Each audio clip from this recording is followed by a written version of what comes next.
Rekap negara ASEAN di kualifikasi Piala Dunia 2026 zona Asia.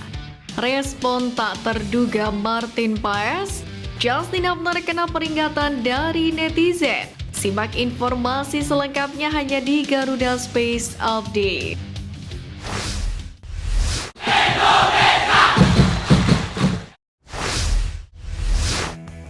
Tim ASEAN pertama yang bertanding di matchday kelima adalah Timnas Indonesia melawan Irak. Di Stadion Utama Gelora Bung Karno, skuad Garuda awalnya bisa mengimbangi Irak, namun skalanya berubah di babak kedua hingga laga berakhir dengan skor 2-0.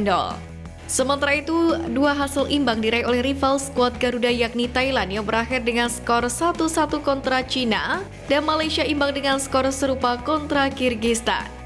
Di lain sisi, Singapura dan Myanmar sama-sama menjadi lumbung gol usai masing-masing dibantai Korea Selatan dengan skor 7-0 dan Jepang 5-0.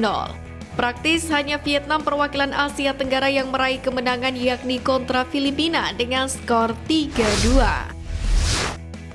Bek kiri Timnas Indonesia Sain Patinama menenangkan pendukung Garuda usai menelan hasil kekecewaan kontra Irak. Sain Patinama menjanjikan kekalahan Timnas Indonesia dan Irak dengan skor 0-2 tidak akan terulang lagi. Ia pun mengakui kekalahan itu sungguh menyakitkan, apalagi kekalahan ini menunda langkah skuad Garuda untuk melaju ke fase selanjutnya. Karena itulah Sain Patinama menegaskan Timnas Indonesia wajib bangkit saat melawan Filipina. Semua demi merebut tiket ke babak ketiga kualifikasi Piala Dunia 2026 zona Asia. Pemain berusia 25 tahun itu mengatakan melawan Filipina menjadi laga hidup mati buat Timnas Indonesia. Skuad Garuda wajib menang jika ingin menjadi wakil dari grup F bersama dengan Irak untuk ke fase selanjutnya ajang tersebut. Sebab Vietnam masih berpotensi menyalip Garuda lantaran berada di posisi ketiga dengan 6 angka. Usai meraih kemenangan dengan skor 2-0, pelatih Timnas Irak Jesus Casas memprediksi Timnas Indonesia akan menjadi tim selanjutnya yang lolos ke putaran ketiga kualifikasi Piala Dunia 2026 zona Asia. Keyakinan Casas tersebut didasari oleh performa Timnas Indonesia yang menunjukkan peningkatan pesat dalam beberapa tahun terakhir. Casas pun memuji skuad Garuda yang dinilainya memiliki pemain-pemain hebat dan berkualitas. Skuad Garuda pun dinilai memiliki potensi besar untuk lolos ke putaran final kualifikasi Piala Dunia 2026. Menariknya, pelatih asal Spanyol ini juga memastikan timnya ingin menyapu bersih semua kemenangan di grup F termasuk kala menghadapi Vietnam di laga pamungkas. Tentu ambisi tersebut bakal menguntungkan bagi skuad Garuda agar tidak tersalip rival abadinya tersebut. Usai menelan kekalahan 3-0 atas Ukraina di laga perdana, Timnas Indonesia U20 harus rela dicukur Panama dengan skor 4 gol tanpa balas. Ini merupakan kemenangan perdana Panama U23 dan kekalahan kedua bagi Timnas U20. Tim asuhan Indra Syafri pun masih tertahan di dasar klasemen sementara grup B. Adapun Panama U23 menempati posisi runner-up dengan poin 3 di bawah puncak klasemen sementara Ukraina U23 yang mana sudah mengkoleksi 6 poin. Hanya saja Panama U23 baru satu kali bertanding, jadi masih sangat mungkin menyamai Ukraina U23. Sedangkan posisi 3 ditempati oleh Italia U21 dengan poin 3. Satu kali menang dan sekali kalah. Kemudian Jepang U19 menempati posisi 4. Diketahui turnamen Mauricio Revello atau Toulon Cup adalah turnamen kelompok umur yang sudah melegenda dan banyak menghasilkan bintang sepak bola dunia yang digelar di Prancis. Turnamen yang disebut juga Toulon Cup ini umumnya mengundang tim nasional dengan pemain muda pada tingkatan U17 hingga U23.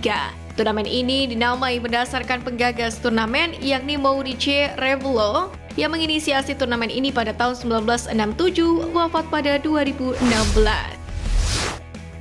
Pemain Timnas Indonesia Marcelino Ferdinand kini sudah punya cara untuk menghindari komentar negatif dari netizen. Menurutnya agar tidak terpancing dengan komentar negatif netizen, lebih baik dia tidak terlalu fokus dengan media sosial. Marcelino juga membocorkan bahwa pelatih Timnas Indonesia Sintayong sangat disiplin dengan meminta kepada para pemain untuk tidak bermain handphone, yakni saat latihan maupun makan bersama. Namun Marcelino mengungkapkan bahwa Sintayong tidak melarang pemain untuk bermain media sosial. Diketahui akun Instagram klub Marcelino Ferdinand yakni KMSKDC pun sempat menjadi sasaran amarah netizen. Hal itu dikarenakan netizen kesal gara-gara menilai Marcelino tampil egois di laga Indonesia versus Irak pada perebutan posisi ketiga Piala Asia U23 kemarin. Wakil Ketua Komisi 10 yang membidangi olahraga, pendidikan dan kebudayaan serta ekonomi kreatif, Dr. Insinyur Hetifah Saifuddin MPP berharap kedua pemain yakni Calvin Verdong dan Jules Raven mampu mengangkat performa tim di berbagai ajang internasional usai resmi menjadi WNI.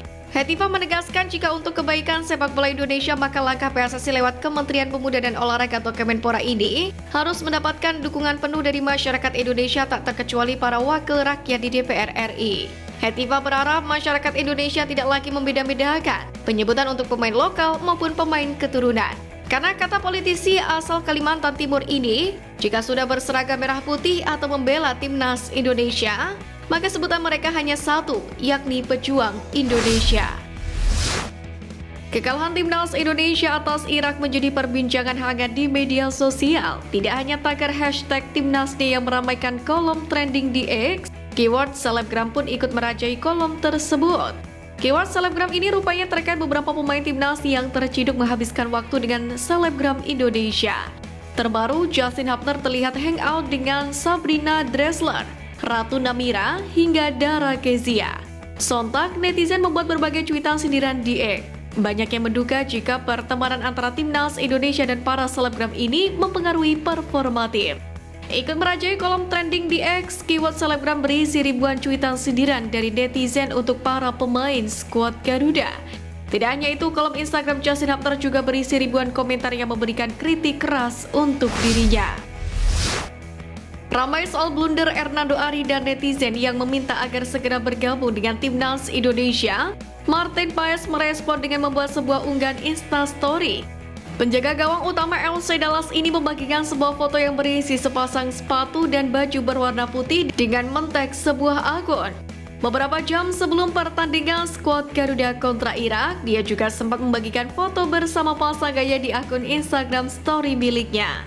Sementara itu, PSSI sendiri masih terus berupaya untuk menyelesaikan permasalahan Martin Paes, yakni dengan membawanya ke Pengadilan Arbitrase Olahraga atau CAS, agar segera memperkuat timnas Indonesia. Martin Paes sendiri belum bisa membela Garuda karena pernah memperkuat timnas Belanda U21 saat usianya sudah di atas 21 tahun, sehingga prosesnya tidak semulus para pemain keturunan yang lain.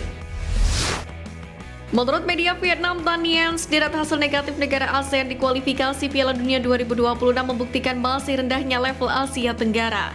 Tan Nguyen menyebut masih ada jarak yang cukup besar antara tim-tim ASEAN dengan tim-tim papan atas Asia. Bahkan Tan Nguyen menilai impian lolos ke Piala Dunia tim-tim Asia Tenggara masih sebatas mimpi belaka. Sejauh ini belum ada satupun tim dari ASEAN yang lolos ke putaran ketiga kualifikasi Piala Dunia 2026 zona Asia. Hal itu menunjukkan ASEAN memang masih menjadi kawasan atau subkonfederasi terlemah di zona Asia ini. Dari 7 wakil, 3 diantaranya bahkan sudah dipastikan gagal melaju ke putaran ketiga. Ketiga tim tersebut adalah Singapura, Myanmar, dan Filipina yang menghuni dasar klasmen grup masing-masing. 4 tim lain yaitu Indonesia, Vietnam, Thailand, dan Malaysia masih memiliki peluang untuk lolos. Akan tetapi hanya timnas Indonesia yang bisa menentukan nasib di tangan mereka sendiri. Hanya terpisah 1 poin, skuad Garuda harus saling berebut 1 tempat terakhir di grup F dengan Vietnam. Sementara kelolosan Malaysia dan Thailand masih akan bergantung hasil laga lain jika menang di laga terakhir. Sekian News Flash kali ini Sobat Garuda, mari terus dukung perjuangan timnas Indonesia. Nantikan News Flash edition dari Garuda Space selanjutnya.